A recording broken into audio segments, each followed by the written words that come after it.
உலக மக்கள் எல்லோருக்கும் வணக்கம். சிவம் ஜோதிடம் மூலியமாக நான் உங்கள் ஜி கோபால் பேசுகிறேன்.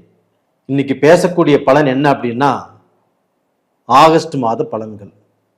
இந்த ஆகஸ்ட் மாத பலன்களாகப்பட்டது மகர ராசிக்காரங்களுக்கு, என்னுடைய மகத்தான மகர ராசிக்காரங்களுக்கு எப்படி இருக்க போகிறது அதை பற்றி தான் இந்த வீடியோவில் தெளிவாக பார்க்க போகிறோம். நிறைய பேர் உங்களுக்கு நிறைய வீடியோக்கள் போட்டிருக்கிறேன், நிறைய பேர் பார்த்து லைக் பண்ணி சப்ஸ்கிரைப் பண்ணியிருக்கிறீங்க. அது போக உங்களுடைய ஜாதகங்களையும் அனுப்பிச்சிருக்கிறீங்க, இன்றைக்கும் பார்த்துட்டு தான் இருக்கிறோம்.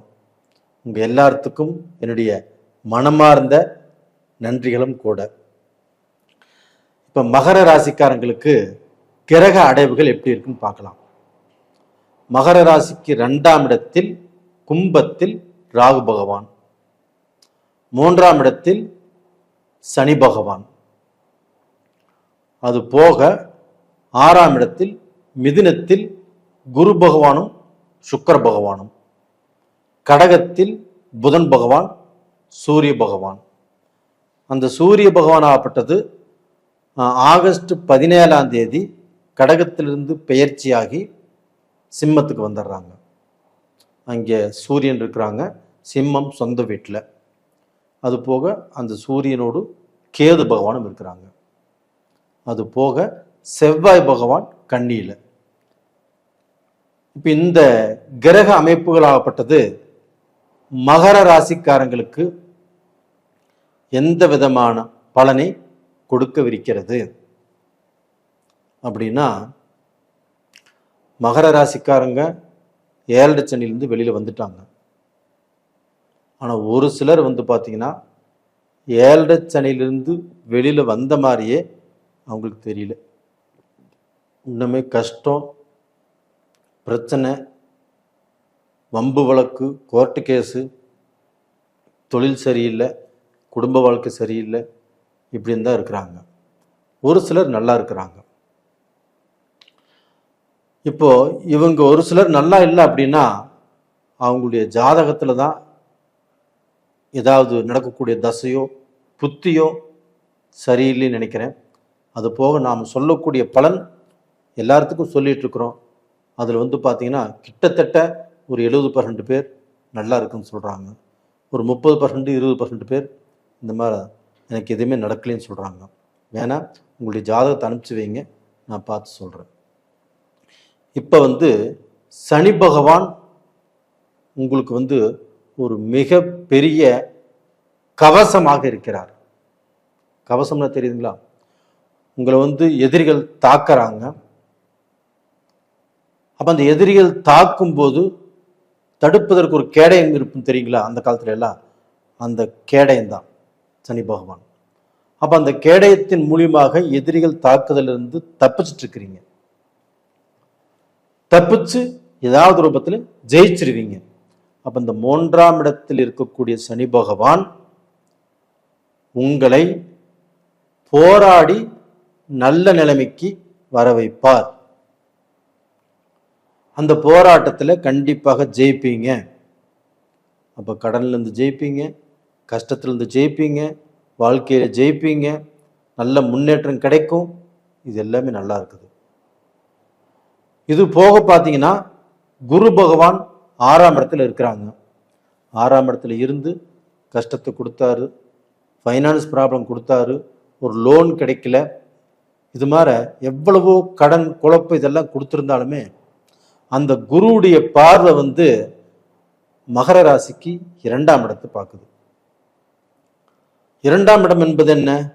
ஒருத்தருக்கு வாழ்க்கை, பணம், ஐஸ்வர்யம் இது.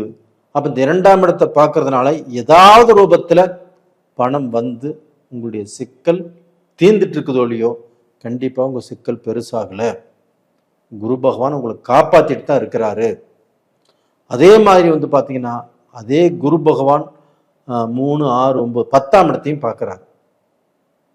உங்களுக்கு தொழில்ல பணத்தை வந்துட்டு தான் இருக்குது, பணம் பார்த்துட்டு தான் இருக்கிறீங்க, பணம் சம்பாதிச்சுட்டு தான் இருக்கிறீங்க. ஆனால் அந்த காசு நிற்க மாட்டேங்குதே, நிறைய சம்பாதிக்கிறேன், நிறைய உழைக்கிறேன், 12 மணி நேரங்கிறது 16 மணி நேரம் உழைக்கிறேன், நைட்டும் பகலும் உழைக்கிறேன். ஆனால் எவ்வளவு காசு வந்தாலும் நிற்க மாட்டேங்குது. இன்னும் கடனுக்கு போயிடுது, வட்டிக்கு போயிடுது, இல்லை யாராவது வாங்கிட்டு ஏமாத்திடுறாங்க. இப்போ தான் நீங்கள் சொல்லிட்டு இருக்கிறீங்க. இப்போ அந்த பிரச்சனைக்கு ஒரு விடிவு காலம் வந்தாச்சு. ஏன் சொல்கிறேன் அப்படின்னா, உங்களுக்கு 4ஆம் இடத்து அதிபதி செவ்வாய் பகவான் கரெக்டாக பார்த்தீங்கன்னா 9ஆம் இடத்துல பாக்கியஸ்தானத்தில் இருக்கிறார். அப்போ அந்த செவ்வாய் 4ஆம் இடத்து அதிபதி சுகாதிபதி.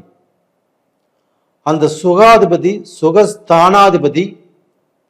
அது போக பார்த்தீங்கன்னா உங்களுக்கு 11ஆம் இடத்து அதிபதியும் செவ்வாய் 9ஆம் இடத்துல பாக்கியஸ்தானத்தில் இருப்பது கண்டிப்பாக உங்களை கஷ்டத்தில் தள்ளாது, அப்படியே விட்டுட்டு போயிடாது.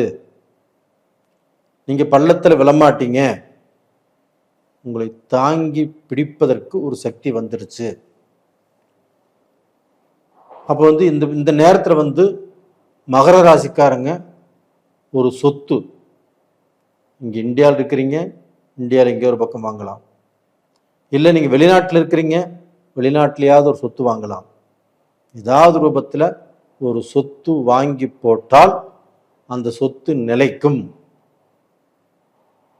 சார் எங்களது இருக்கிற இடமே விற்க மாட்டேங்குது, இருக்கிற சொத்தே விற்க மாட்டேங்குது, நான் எப்படி சார் சொத்து வாங்குறது? கண்டிப்பாக இந்த பீரியட்ல முயற்சி பண்ணுங்க, கண்டிப்பா நடக்கும். இது போக பார்த்தீங்கன்னா இதே சுக்கிர பகவான் ஆகப்பட்டது ஆகஸ்ட் 20ஆம் தேதி கடகத்துக்கு வந்துடுவார். அப்ப அந்த கடகத்துக்கு வரக்கூடிய சுக்கிர பகவான் கண்டிப்பாக 7ஆம் பார்வையாக உங்க ராசியை பார்க்கிறார். வாழ்க்கையில வசந்தம், வாழ்க்கையில சந்தோஷம், நல்ல மன நிம்மதி, குடும்ப சந்தோஷங்கள், குடும்பத்தில் திருப்தி இல்லாமல் வாழ்ந்துட்டு இருந்திருப்பீங்க, அவங்களுக்கு திருப்தி. உங்க மக்களால் யோகம், மக்களால் ரொம்ப மனசு வேதனைப்படுறீங்க. ஒரு பொண்ணு கட்டி கொடுத்த அந்த பொண்ணுக்கு வாழ்க்கையே சரியில்லை, என்னுடைய மருமகனும் என் பொண்ணு நல்லா வச்சு பிழைக்க மாட்டேங்கிறாப்புல, என் பொண்ணு படாத கஷ்டப்பட்டுட்டு இருக்கிறான், இது எங்கே போய் முடியுமோ தெரியல சார் அப்படிங்கிறீங்க இல்லையா? உங்களுக்கு கண்டிப்பாக உங்கள் பொண்ணால் நல்ல செய்தி வரும். இல்லைன்னா உங்கள் மகனுக்கு ஒரு வேலை கிடைக்கல, ஒரு வாழ்க்கை அமையலை, அமைஞ்ச வாழ்க்கையில் பிரச்சனை இருக்குது, இது எல்லாமே கண்டிப்பாக தீரும்.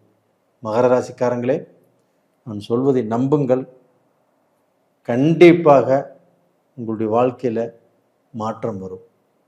அதே சமயத்தில் இப்போ 8ஆம் இடத்து அதிபதி சூரிய பகவான் 8ஆம் இடத்துக்கே போய் ஆட்சி ஆறாங்க, கூட கேதுவும் இருக்கிறாங்க. அப்போ மகர ராசிக்காரங்க 8ஆம் இடத்து அதிபதி 8ஆம் இடத்தில் ஆட்சி ஆவதனால், அதனோடு கேது இருப்பதால் பெரிய ஆசைகளை எதுவுமே வளர்த்துக்க வேண்டாம். அடுத்தவங்களே இப்ப நம்ப வேண்டாம், யாரையும் நம்பி ஜாமீன் போடாதீங்க.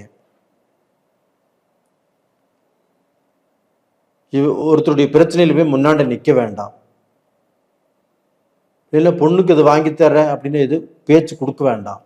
கல்யாணம் ஆயிடுச்சு, உங்க பொண்ணுக்கு ஏதோ வரதட்சணையா ஏதாவது வாங்கி கொடுக்குன்னு சொல்லி இப்போ பேச்சு கொடுக்க வேண்டாம். யாருக்குமே எந்த விதத்திலுமே பேச்சு கொடுக்க வேண்டாம். கொஞ்சம் அமைதியாக சாந்தமாக என்ன பேசுகிறோம் அப்படின்னு தெரிஞ்சு பேசுங்க. அப்படி நீங்கள் பேசலினாலும் உங்கள் மனைவியை பேச சொல்லுங்கள். இதில் மட்டும்தான் கொஞ்சம் ஜாக்கிரதையாக இருக்கணும்.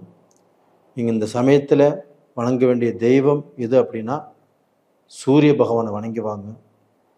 அது போக திங்கட்கிழமை நாளில் விநாயகரை அருகம்புல் வச்சு ஒரு சொம்பு தண்ணி ஊற்றி வணங்கி வாங்க. உங்களுடைய கஷ்டங்கள் குறையும், மன நிம்மதி கண்டிப்பாக கிடைக்கும். நேயர்களே, உங்களிடமிருந்து விடைபெறுவது உங்களின் ஜி கோபால். நன்றி, வணக்கம்.